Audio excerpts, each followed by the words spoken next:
Hello बच्चों, आज हम अपनी कक्षा 5वीं का भाषा माधुरी का 6ठा अध्याय नदी यहाँ पर पढ़ेंगे। इसके कवि हैं डॉक्टर श्री प्रसाद। तो आइए हम देखते हैं कि नदी कैसे अपना सफ़र तय करती है और हमें क्या सिखाती है। नदी यहाँ पर मुड़ती है, फिर चलती ही जाती है। चलते चलते सागर को आखिर में बह पाती है। मिलती लंबी राह उसे देती है सबको पानी। सींच सींच कर खेतों को फसल बनाती है धानी। चलती किसी जगह सीधी, टेढ़ी होती कहीं कहीं। लहर उठाती जाती है, लेकिन थकती कहीं नहीं। कहीं करारों में छिपती, मैदानों में आती है। खेल खेलती लुक्का छिपी, बिल्कुल ही खो जाती है। बहुत तेज थी पर्वत पर, लेकिन नीचे जब आई, धीमी धीमी चाल हुई, जैसे थककर सुस्त आई। पानी बिखराती जाती, हरियाली फैलाती है। चाहे जितना पानी लो, मन में बुरा न लाती है।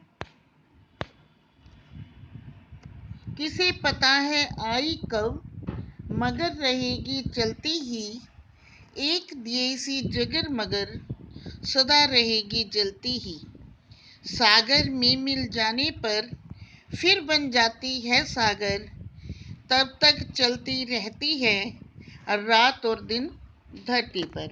यानी कि नदी जो है हमेशा दिन रात चलती रहती है। तो कहीं सीधी चलती है, कहीं टेढ़ी, और कहीं लहर उठाती हुई चलती है। किसी को नहीं पता कि कब आई, और चलती ही रहती है। पहाड़ों से जब गिरती है तो इसकी चाल तेज होती है, लेकिन नीचे आने पर धीमी हो जाती है। ऐसे लगती है कि जैसे थक गई हो और सुस्ता रही हो, लेकिन अपनी मंजिल में धीरे धीरे चलती रहती है। और रास्ते में कोई भी उसका पानी ले, जितना मर्जी पानी ले, खेतों को सींचती है, लेकिन ये बुरा नहीं मानती है। सागर में मिल जाने पर, लेकिन सागर में जब वह मिल जाती है तो यह अपना अस्तित्व खोकर सागर ही बन जाती है। लेकिन जब तक सागर में नहीं मिलती तब तक वो रात दिन धरती पर चलती ही रहती है। इस प्रकार इस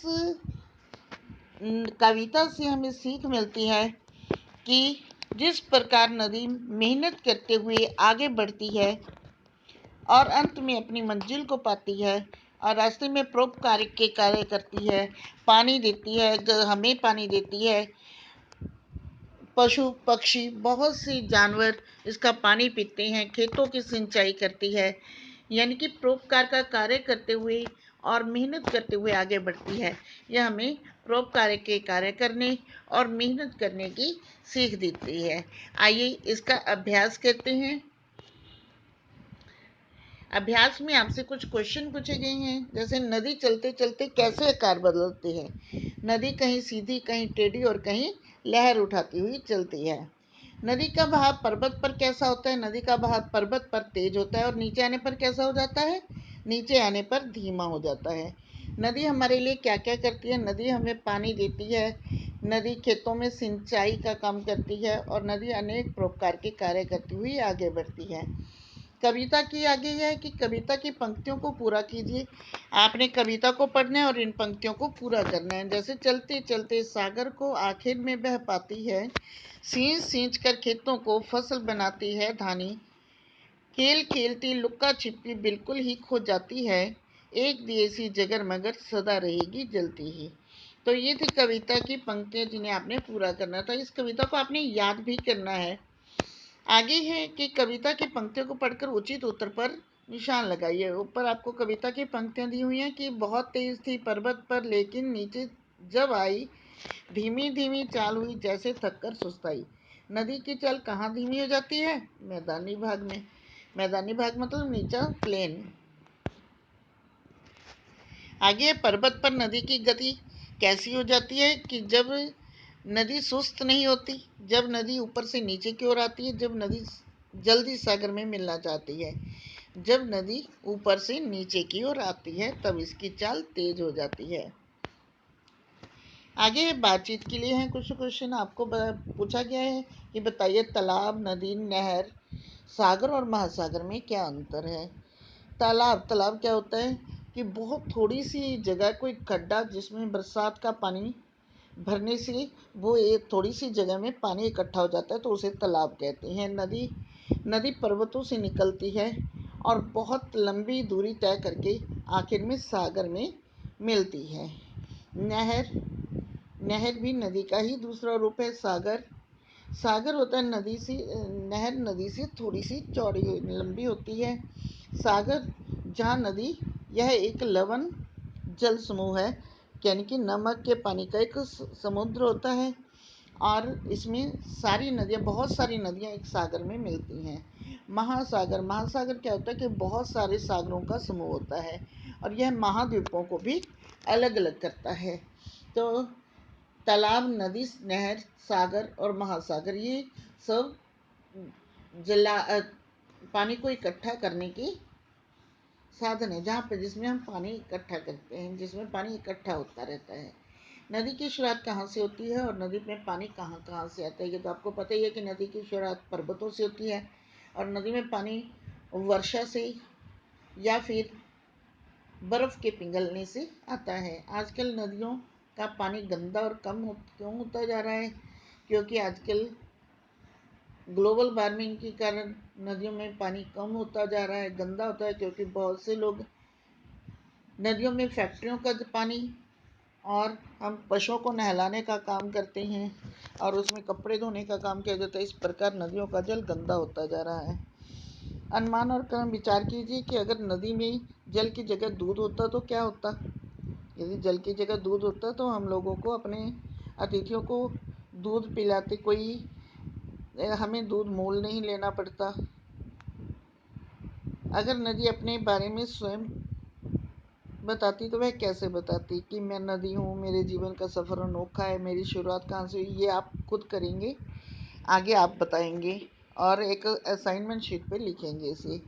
आगे भाषा की बात के नीचे देखे शब्दों के अर्थ का अंतर वाक्य प्रयोग करके बताइए। अब जैसे चाल, चलती, चलते चलते।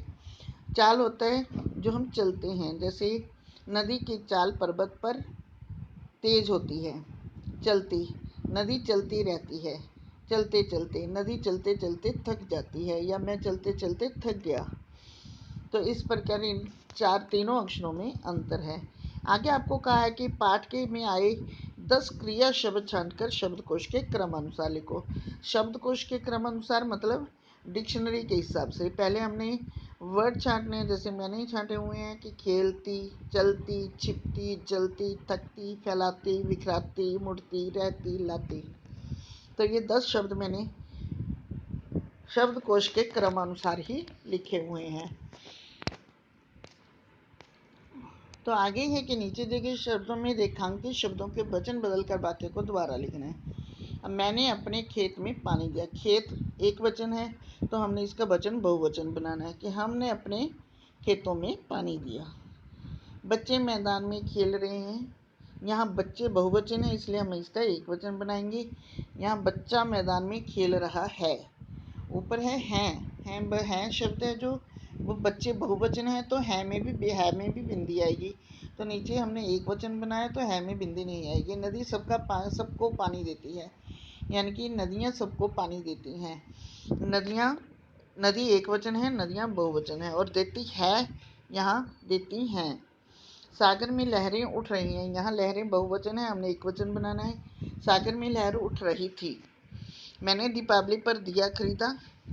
हमने दीपावली पर दिए खरीदे। रीमा ने फूल उठाया, रीमा ने फूल उठाई। तो इस प्रकार हम एक वचन को बहुवचन में, बहुवचन को एक वचन में चेंज कर सकते हैं। आगे आपको जीवन मूल्य से संबंधित प्रश्न है कि लहर उठाती जाती है लेकिन थकती कभी नहीं, चाहे जितना पानी लो मन में बुरा न लाती है, एक दिए सी जगर मगर सदा रहेगी जगलती ही। यानी कि आपसे पूछा गया कि ऊपर लिखी गई पंक्तियों के माध्यम से नदी हमें क्या क्या सिखाती है। नदी हमें परोपकार की भावना सिखाती है और मेहनत करके आगे बढ़ने की सीख देती है कि नदी आगे बढ़ती रहती है लेकिन कभी थकती नहीं, और कितना भी कोई पानी ले इसमें से वो बुरा नहीं मानती और सदा चलती रहती है एक ही लय में। क्या नदी के इन गुणों को अपनाने से हमारे व्यवहार में अंतर आएगा? हाँ, यदि हम नदी के इन गुणों को अपनाएंगे तो हमारे व्यवहार में अवश्य अंतर आएगा। हम सज्जन कहलाएंगे, हमारी महानता होगी। तो हम अपनी मेहनत करके हम अपनी मंजिल को प्राप्त कर पाएंगे। तो इनका आप अपनी तरफ से लिखेंगी, अपनी तरफ से भी लिख सकती हैं। तो ये 2 क्वेश्चन हैं जीवन मूल्य से संबंधित। तो आपका ये लेसन खत्म होता है, नहीं आगे भी है, सॉरी, कि आगे आपको कहा है कि नदियों के नाम, 5 नदियों के नाम और उनके राज्यों के नाम। मैंने 5 नदियों के नाम लिखे और उनके राज्यों के नाम भी लिखे। आप कोई भी नदियों के नाम और लिख सकते हैं। गंगा जो नदी है ये किस राज्य में, उत्तरांचल में बहती है। महानदी छत्तीसगढ़ तेलंगाना में बहती है। कृष्णा आंध्र प्रदेश में बहती है। कावेरी तमिलनाडु में और गोदावरी महाराष्ट्र में बहती है। आगे आपसे पूछा गया कि दुनिया की सबसे लंबी नदी कौन सी है। ये नदी कहाँ पर बहती है, पता कीजिए। दुनिया की सबसे लंबी नदी जो है वो नील है, यह मिस्र में बहती है। गंगा नदी कहाँ से निकलती है, नदी किन किन राज्यों में बहती है। गंगा नदी गंगोत्री से निकलती है और यह बहुत से राज्यों में बहती हुई अंत में बंगाल की खाड़ी में गिरती है।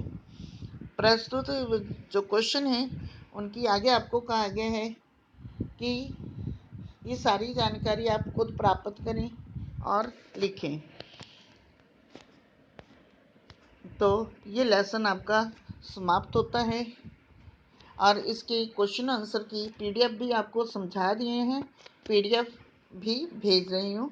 तो क्वेश्चन आंसर अपनी कॉपी में लिखना और याद कर लेना। धन्यवाद। ओके।